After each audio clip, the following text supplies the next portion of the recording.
Rich, rumour has it that your favourite Avenger is Hawkeye because he's such a really smart and intelligent and just charismatic character. Is that true? Sure, why not? Sure. It's not true, but I think he gets a bad rap. Hawkeye. Really? He's not that bad. Oh, he is. He's awful. Come on. Oh, come on. And this is somebody who really likes Renner as well. Yeah, he's all right. I rate Renner. Oh, Renner's good. Yeah. But Hawkeye is just dull. You've got all these superheroes with these special powers, and then you get this guy with a bow.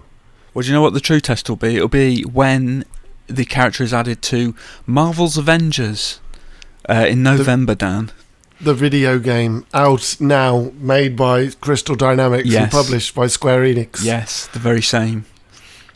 So yeah, we thought we'd mix it up, and we thought we'd do a little bit of an unscripted because we both played a good chunk of it. We both played a lot together. Yeah. And rather than doing our kind of scripted reviews from the sites, this might give people more of an insight, and because it was a really hard one to review, right? Yeah, it was tricky. Because there's a lot of good things, but then there's also a lot of just terrible things. Yeah. It's a bit Jekyll and Hyde. Yeah. So I would say that the campaign, for me, was the best part. Because, yeah, I agree. Because the story was compelling, the cutscenes were good, the mission variety was better because you're kind of engaging in set pieces and stuff, even though they're interspersed with kind of not particularly inspired multiplayer missions, which is what makes it the endgame, right? Which is what you and I have been playing quite a bit of.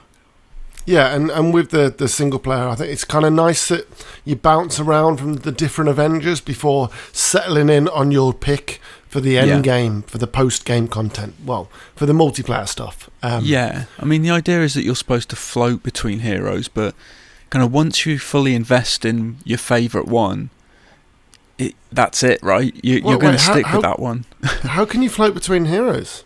Well, you can just change them on the fly, can't you? So you could just, be like, I'm going to play as Thor today. Yeah, but you'll go from like a level 100 to a level 10. Well, yeah, that's what's going to happen. That's not fun, right? That's the whole idea. There's 6 heroes in this game. And so... There's no way I'm spending time leveling up fucking Iron Man. Well, this is it. Yeah, Iron Man and Thor, I would say, are the weakest pair in the game, which shouldn't be the case. It's very strange. Yeah, and I feel it comes down to they feel a little bit weak. You know what? I feel like Ms. Marvel, Kamala Khan, I feel like she's super overpowered. Yeah, well, she's got some really cool abilities. And she can heal as well, which is massive. Yeah, she's got that healing ability, which also buffs everybody. But then I would say the same about Hulk, because he's got his rage, which heals him as he hits enemies while he's got it activated. But, Hulk shouldn't really be falling in battle against little robots and things. No, true. But it is a video game. You can't make it, like, completely accurate, because otherwise it'd just be like a god simulator, right? Because, like, things like, Hawkeye, he's never going to miss a shot. I guarantee when I play with Hawkeye, and because there's 2 variants coming, male and female, right? So Kate Bishop in October, followed by Clint Barton in November. Like, I'm going to miss shots galore with them two. Yeah. I mean, so I'm maining as Cap. And the amount of times I've missed throwing the shield just by, like, not even close. By a country mile. So, yeah, it is. It's a power simulator, but obviously it can't make you too powerful. Because otherwise, what's the point in playing? Although there is a little bit of fun in that, though, right? Yeah, and just I think running around smashing everyone. I think once you find kind of the higher level gear and you kind of find your build that's ideal for you and you start leveling up and unlocking more and more skills, it does kind of come into its own and it does become more and more fun. Like your Captain America build with that shield mate, so fun. Brilliant, right? You can target 8 enemies at once and then send your shield ricocheting between them. And then I've got a couple of different moves. You got all sorts of really cool stuff. Well, you got the one where the shield comes back and a kick it, Rich. That's so good. That's great as well. It's cool to watch as well. But like for my Hulk build, like I can pick up 2 enemies at once, smash them together. I can smash them into the floor. I can pick up massive chunks of earth and hurl them across the screen. It's really empowering. It's really, really good fun. Yeah, I don't think anybody's I think you'd probably agree with me on this. I don't think anyone's disputing that the gameplay's bad. I think the gameplay is fun and it's good. And it's got some solid loops in terms of I don't know, depending on who you play, just the loops from just a bit of ranged to a bit of kind of up close melee, a bit of a mix, some good special powers and abilities.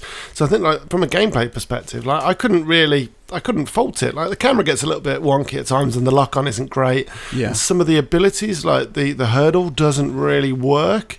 But for the most part, it's just so satisfying running around as whoever, to be honest, because I had fun with Black Widow was great in the campaign. She's got some good stuff.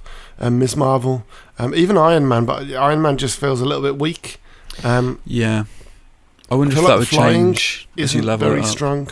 Well, I think it's telling that you and I think that the 2 flying characters aren't all that. But I wonder what it would be like if you spent some time and made them a bit more, versatile. Yeah, maybe. But I think one of the things that the developer should be applauded for is making each hero feel really distinct. Yeah, for sure. Otherwise, they had to do that, right? Because otherwise it'd just be a glorified Marvel Ultimate Alliance, right? Which was here's one subset of characters that just covers 7. Whereas I think they had to really kind of spend the time and make the effort and just make the characters feel completely unique, because they're not just copy and pastes. They literally have their own movesets and everything is massively different from one another. Yeah, and it's going to be interesting to see if they can carry it on with all the free DLC characters they're going to add. Especially the 2 Hawkeyes, right? Yeah, how are they going to make those distinct from one another? It's really interesting that that's their 1-2 for the first 2 DLC characters. It's here's a Hawkeye, here's another Hawkeye. It's a bit weird. Are they going to be the same, but you just choose, I don't know, a base model, basically? Well, I wouldn't have thought so, because I think you can play as either Hawkeye, together.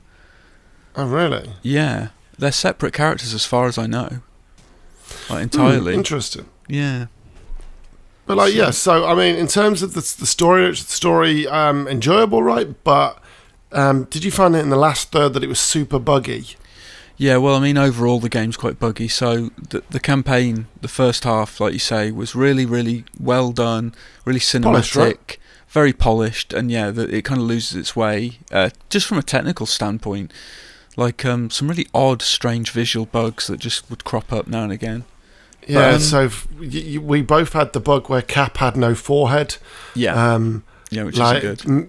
Me and Josh from Video Gamer noticed that the subtitles in the final cutscene are different to the actual spoken kind of audio. Now, I just feel to me, it screams like they were making this game and then all of a sudden time got away from them. Yeah. And they were like, shit, we've got to get this out. Yeah. I mean, it's been delayed.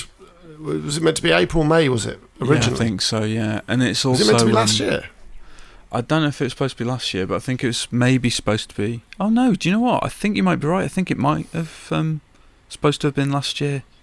Yeah, it's crazy, because it just feels really buggy, unpolished. It feels like a beta, to be honest, at points. Yeah. Because that goes across into the multiplayer as well. We've had some literally just capturing, before we sat down to do this, we're just capturing the footage to do it. And we had bugs in that where the mission just crapped out. And we had one yesterday where we spent 10 minutes going through a war zone, and then we get to the end and it glitches and there's no character to kill. It says defeat all enemies. It's not there. So, lots of bugs. But Rich, I think my biggest criticism, though, is a design choice. Mm-hmm. And that's the fact that I feel like in Destiny, because obviously it's a games of service and that's what they're going for. Destiny, Division, the loot in Destiny and the Division, things like that, it's all visual. It's you look really cool, you change it. Yeah. Whereas in this, it's just a number. And then on top of that, there's each character's got 5 or 6 skins, but then 5 variations of them. I feel just different colours. I feel like they don't understand what these games of services kind of thrive on, and that's the loot, and that's building your character and making them look fantastic and making them your own. I feel like it misses that. Yeah. Well, the thing was, their messaging was that every person's Hulk or Iron Man or whoever they choose will be distinctive to them. That's your Hulk, that's your Iron Man, that's your Thor. But, well, no, not really, because they all basically look the same. You're going to have, If you're matchmaking with some random people, there's every possibility that you'll possibly have the same skin and a similar build. It's a bit of a shame. Like you say, there's no visual cosmetic loot really to go for. Like, the skins aren't that weird, great. Right? No. Yeah. Like me playing as Cap, I've got 5 where he's topless with just some pants on. Yeah. I'm like, well, what the fuck is this? Like, what is going on? No one's rocking that skin. No one. No. And like you talked about Hulk, and when we were playing yesterday, it's like there's no red Hulk, which is an obvious one, right? Yeah, I mean, okay, he's not Bruce Banner or whatever, Red Hulk, if you're a comic book nerd, but still, put Red Hulk in. Who cares? Do you know what I mean? But this is what I mean. I feel like they tried to play it too much by the book and not have enough fun. Whereas actually, you brought up, interestingly, yesterday when we were playing, you brought up Injustice, where the DC characters, they just went a little bit nuts with, right? Yeah, the loot in that was great. So they were allowed, I guess, carte blanche to kind of just do what they wanted. And there was hundreds of pieces of like individual loot and armour and whatever for each character. And it's that's a fighting game. If you can do it in a fighting game, why can't you do it in this? Yeah, and I wonder if Marvel were opposed to that idea. I don't know. Well, yeah, it makes you think. But also, this is a company that makes single-player experiences. Mm-hmm. They don't really have the experience of like a multiplayer game like this. And like if you remember, the Tomb Raider multiplayer was awful. Like that's true. But the main gameplay is fun, but it just doesn't have the hook to keep you going. And I feel like there's a lot of content that's used from the multiplayer in the single player that isn't even that good. Like stand on this point and hack this point and capture this flag and not capture the flag, capture the territory. Yeah, that's I just feel like that's weird. Yeah, that was one of my main criticisms. Really, is that there's just not enough variation in the objectives, and the objectives that you do have are just dull. Doesn't feel like much thought's gone into it. Like single player, there's some great missions. Mm-hmm. I really enjoyed the Tony Stark mission, and don't want to spoil it for anyone that's about to play it. That's really cool, and some good set pieces, and like they just kind of interwoven like really early on, really kind of like I don't want to say perfectly, but just it has this fluidity which is fantastic. And then it loses its way. And then just starts going, right, this is in the middle of the campaign. Right, capture the zone and stand on the computer. And I'm like, what, really? Like, and it's a bit weird. But I am enjoying the multiplayer. I mean, we're still playing, right? True, yeah. And we, we're dissing the loot, but we're enjoying kind of watching the power level go up as we upgrade loot and find new stuff. I feel like, though, when you get to Destiny, when you get to the level cap, then you're trying to pick up specific loot because it looks good. I feel like this won't have that. Well, once you reach the cap, I mean, where is there to go after that?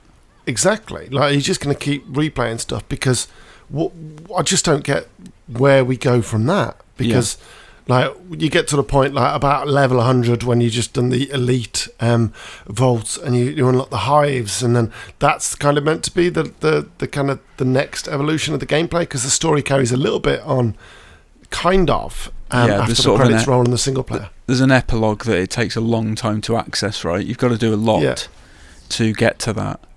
Yeah, it's interesting, Rich, but I do feel like, though, that we've covered absolutely everything. Well, I was just going to say, like, I think the best reason to play is, if you're on the fence about it, is the story. And it's about 15... I got about 15 to 20 hours out of it.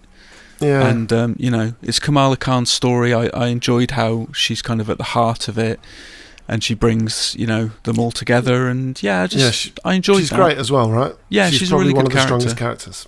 Yeah, and I actually wasn't even put off by the fact that we're so like ingrained with the MCU, watching all these films, that the characters that look like the comic book versions and sound like different people, that after a while I forgot about that, and just this was a new kind of universe, so that was cool.